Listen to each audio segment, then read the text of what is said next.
Esta es una producción de Grupo Fórmula. Muy buenas noches tengan todos ustedes. Bienvenidos a su espacio Simplemente Ser Humano. Yo soy la doctora Denise Smith y hoy hablaremos de un problema que desgraciadamente va en incremento en nuestro país y está totalmente invisibilizado. Casi no se habla de ello y cada día mueren más niñas. Hablamos del feminicidio infantil.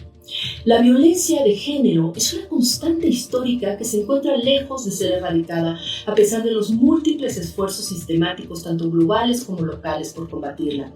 La figura del feminicidio se encuentra tipificada en varios países, incluyendo México, tanto en el ámbito federal como en el estatal. Sin embargo, su definición y características engloban a las víctimas de ese delito como mujeres en la mayoría de los casos sin agravantes por situaciones o vulnerabilidades específicas. Y no todas las mujeres somos iguales. Tampoco todos los feminicidios lo son. Hay algunos grupos aún más vulnerables que otros, particularmente las niñas y las adolescentes, cuyos asesinatos por el hecho de ser mujeres, además de tener las características que acompañan a los feminicidios de las mujeres adultas, suelen incluir factores relacionados con complicidades familiares que muchas veces se pasan por alto y suelen invisibilizarse hasta el punto de no tener las consecuencias debidas. Vamos a reflexionar en torno a esto. El feminicidio se debe entender en sus particularidades.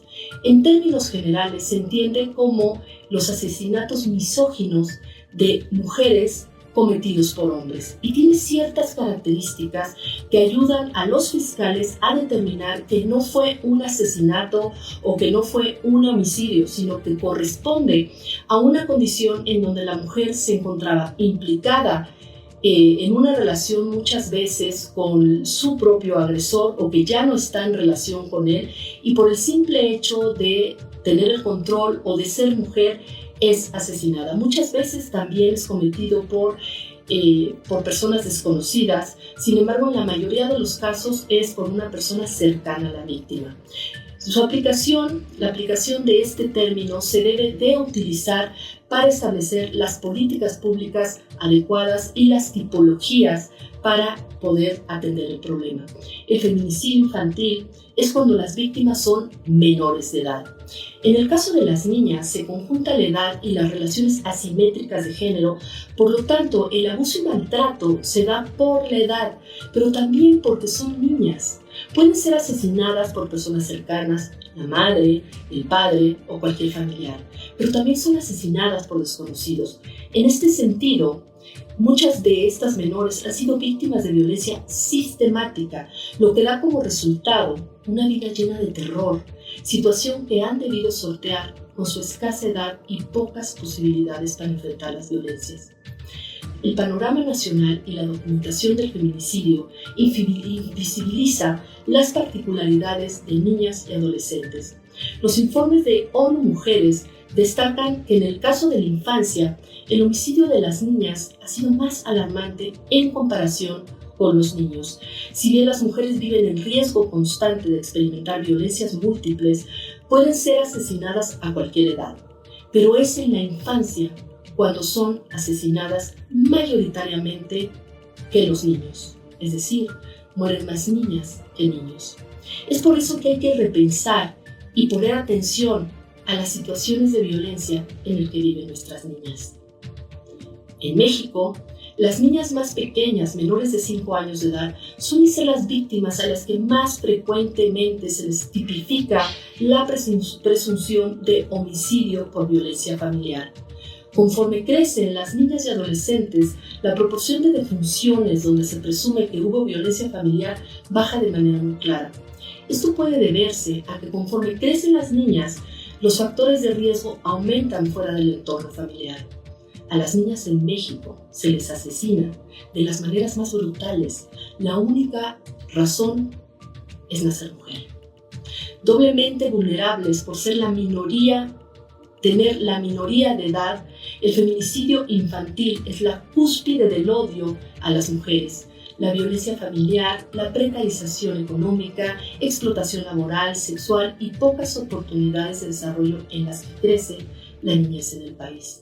Las vulnerabilidades específicas que revisten particular importancia en los homicidios de niñas por razones de género, pues muchas veces no se logra tipificar como feminicidio infantil. En muchos casos impiden identificar y perfilar a los agresores, obstaculizando, por ejemplo, las adecuadas políticas públicas de prevención.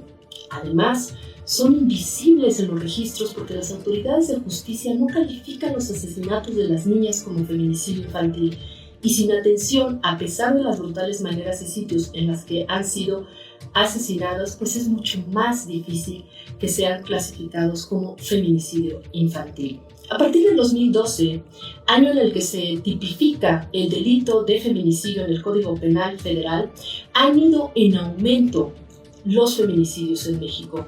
La Redim, en el documento Infancia y Adolescencia en México, entre la invisibilidad y la violencia, nos dice que cada mes ocurren en promedio 7 casos de feminicidio de niñas y adolescentes, cifra que representa un aumento del 13% respecto al mismo periodo del 2018. Esto fue en 2019. Existe un subregistro en las Procuradurías y Fiscalías de Justicia de los casos de feminicidio, datos que se complican obtener aún más en el caso de feminicidio de niñas, porque además de que no utilizan la categoría de feminicidio infantil para el registro, estos casos son clasificados por los operadores de justicia como parricidios, por la relación de parentesco entre la víctima y el agresor, homicidios por negligencia o homicidios por falta de cuidados o infanticidios, invisibilizando que se trata de violencia por razón de género.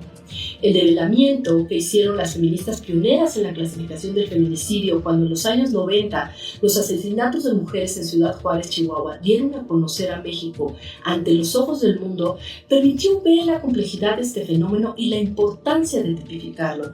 Expertas construyeron la tipología del feminicidio con la caracterización y las complejas representaciones que tuvieron los asesinatos en la frontera norte de nuestro país.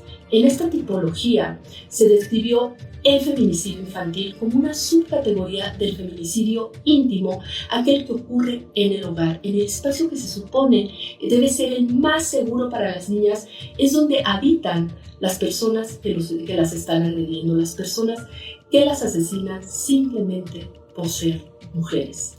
La relación de poder entre los adultos y la niñez que se agudiza en las niñas las deja en una situación de total vulnerabilidad por la dependencia que tienen con sus progenitores, la indefensión tanto física como psicológica y el aislamiento que es la violencia en el hogar. Hay otro rasgo de este feminicidio. A las niñas también se les asesina como una venganza a la madre. Ellas son el blanco de la violencia en pareja, que de la misma forma tiende a impactar en la niñez de forma diferenciada. A las niñas se les asesina al identificarlas con la madre. Esta violencia dirigida a las niñas tiene como origen la forma en la que se organizan las relaciones jerárquicas entre hombres y mujeres dentro de las familias, desde la lógica patriarcal. De acuerdo con la Redim, las niñas son más castigadas por la necesidad de cumplir con el rol tradicional en la familia, se les dejan tareas de cuidado y de limpieza en el hogar. El hecho de que se le pega más a mujeres que a los varones bajo el argumento de una disciplina educativa es algo que ha marcado esta inequidad entre las niñas y los niños desde los primeros años. Es importante resaltar que las niñas no son el único grupo especialmente vulnerable entre las ya vulnerables. También lo son adultas mayores, las mujeres con discapacidad, las indígenas, las migrantes, las que tienen preferencias no heterosexuales, las transexuales o transgénero. Sin embargo, a la edad se suman importantes grados de dependencia, subordinación e incluso indefensión que merecen ser observados. Cada uno de estos expedientes que nos dan como cifras 8 al mes, 10 al mes, cada una de ellas es un nombre, es una historia, es una niñita que dejó de vivir. Es por eso que es importante hablar de estos temas, visualizarlos, para empezar a tomar medidas y exigir políticas públicas que ayuden a la prevención y a la erradicación. Pues muchas gracias por su atención. Soy la doctora Denise Smith y les deseo muy buena noche. Encuentra más contenido como este en radioformula.mx.